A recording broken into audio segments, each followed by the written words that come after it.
Welcome to today's look at the top news stories in the Israeli press, as reported by the English News of the IBA Broadcasting Authority, along with my comments giving a biblical perspective on these events.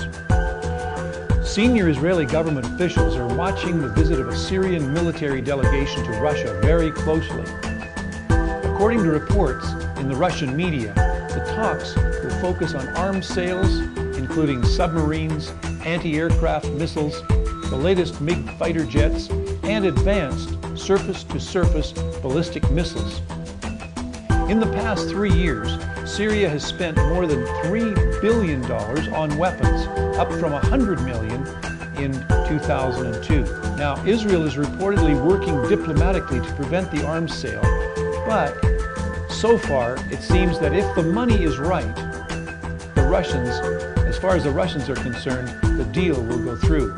Now, the question is this scenario described in the Bible, where it says, "Behold, Damascus will cease from being a city, and it will become a ruinous heap."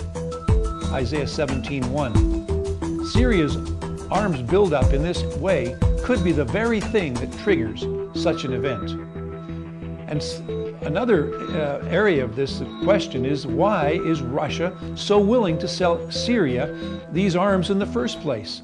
Syria is a country considered to be dangerous by the United States. And remember, Russia is one of the 4 nations represented in the quartet, which is, supposed to facilitate peace in the Middle East.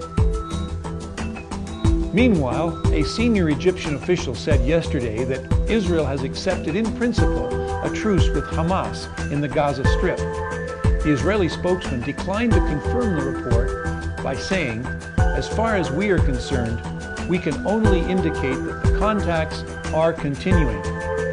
And in a related matter, Prime Minister Olmert gave his word to Noam Shalit, the father of kidnapped Israeli soldier Gilad Shalit, that any deal with Hamas would have to include his son's release.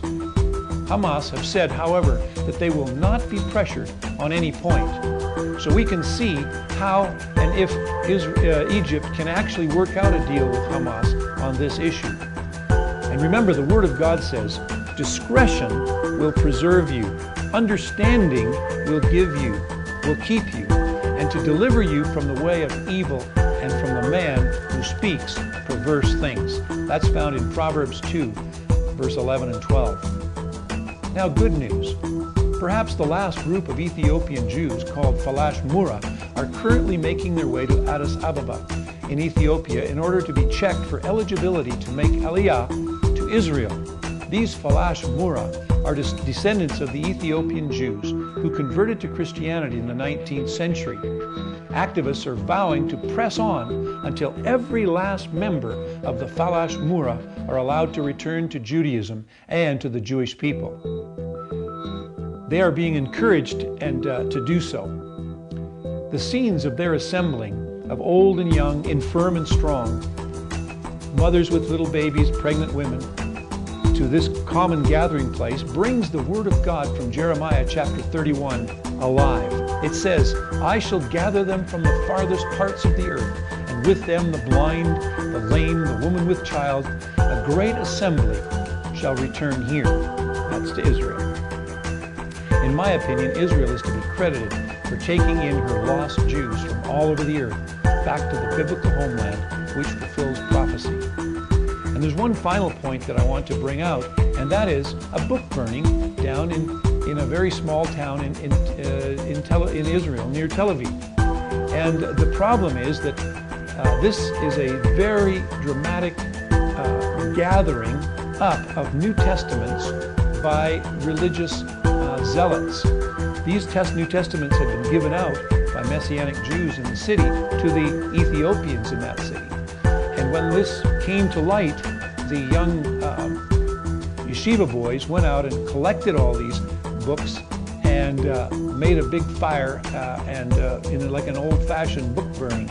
Now, the mayor and those in authority there in the city are chagrined by this development, and they're trying to figure out who did it and how to apologize for this, because they realize that one of the laws of Israel is that it's forbidden for any one to destroy any religious symbol in this country. And so we ask you to pray for the situation in that city of Tel Yehuda. Okay, let's go to our prayer points for today. Number one, first let's watch and pray over the Syrian military buildup. Secondly, pray that Russia will be held accountable for selling arms. Also, pray for the ingathering of the exiles from Ethiopia. It's a modern-day miracle. And thank you for praying for the peace of Jerusalem. It says, you will prosper who love her. Psalm 122, verse 6. And we do that every day. So we thank you for standing with us in this way, because we believe that prayer will make a difference. So until tomorrow, this is Jay Rawlings. God bless you from Jerusalem.